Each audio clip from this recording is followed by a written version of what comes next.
If it was my daughter, I would want someone saying her name, looking for her.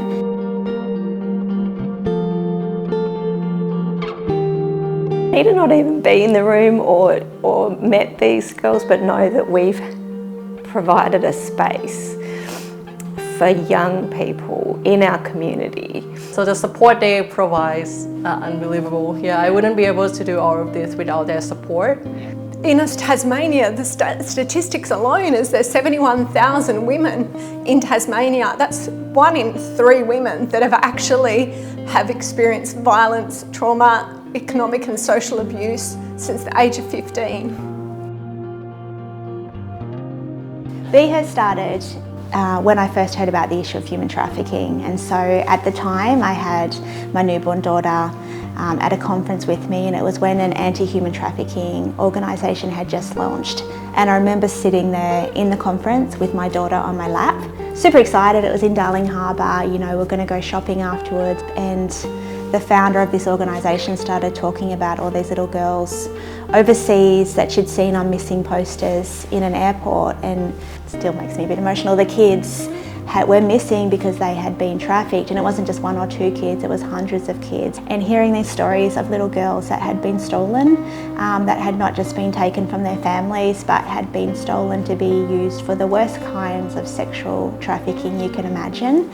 And then she went on to talk about how only 1% of these kids are ever rescued.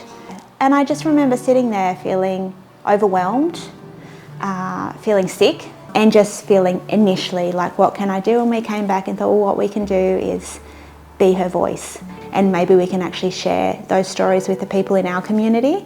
And that's what we did, and that's how Be Her started.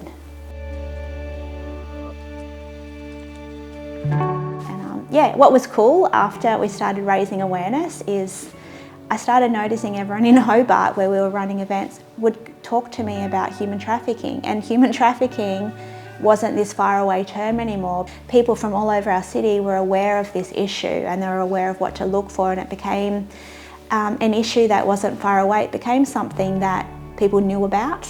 And I could never have imagined that $10,000 or even that $500 in my pocket when we first started Be Hers would end up being over $1 million. That $1 million changed so many lives. It funded so many different initiatives and made such a difference, but it was multiple people donating $10, $20, $50 every single year and committing to make a difference with what was in their hand, and that's what's beautiful about it. What really hits for me is the programs and the significant things on the ground that we're able to support. When you do all of that work and spend all of that time in that space and then hear one story of somebody who felt a change and got out of a situation or felt supported, you know, it's all worth it, isn't it? I kind of came in and was like, okay, what does this look like? We were doing a lot of global work, so working with global partners, funding rescues, rehabilitation. Then I was like, well, you're actually working with people in the sewing centre that have had the same similar experiences. So you've been mentoring them for 6 years. How about we actually then create a program to mentor local women that have gone through the same thing. So now we have this amazing space that we've made look beautiful, feel safe, it's trauma informed, kind of designed so that people feel safe and supported.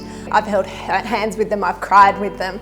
I've actually been with these women and these young girls and actually have heard all of the stories, and then they're actually at that safe space where they're going, well, I know someone else who this has happened to.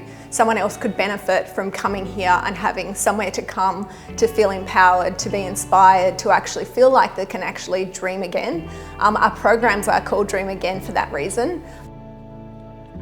And to hear that there are people in our community at that age experiencing these things for the first time, a sense of safety and connection and a place to come that is exactly that, it's safe. And so in my world, understanding that freedom and that we're able to provide that same feeling for anybody, and everyone's situation is different.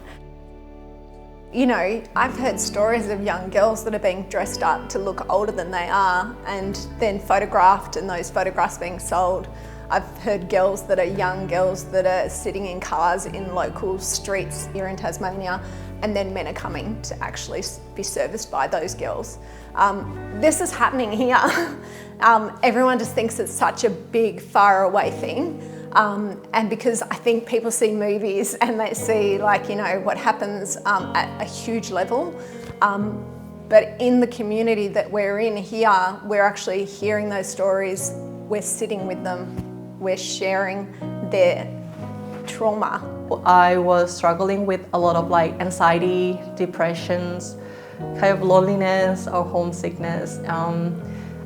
That's why I think it's the point where I was coming in here and then try to connect with people, building my confidence kind of things. Yeah, and it's so good to actually provide like a safe space and welcoming everyone and seeing how everyone changed. Like everyone first was like coming into the building, same like me back then.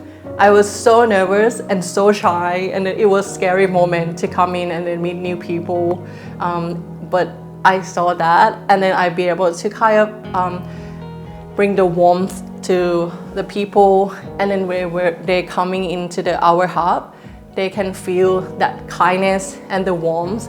And it's really important to have this space to actually make people feel like easily to actually open up a bit by bit, and then get to meet new friends, learn new skills, and connect with other people. It feels like it's not just a program or support that we have, it feels like a community. One of the most amazing things about where we are now is that it's still the same heart and mission of where we've come from. It's ordinary, everyday people choosing to make a difference. And our ultimate goal is to make sure that no one is ever exploited.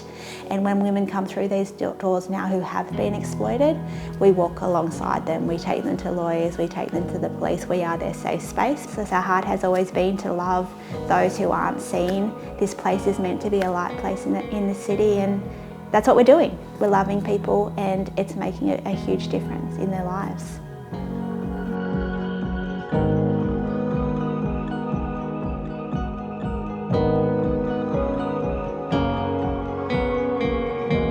Maybe you're wondering how you can help. Whether it's volunteering your time or giving financially, together we can all make a difference.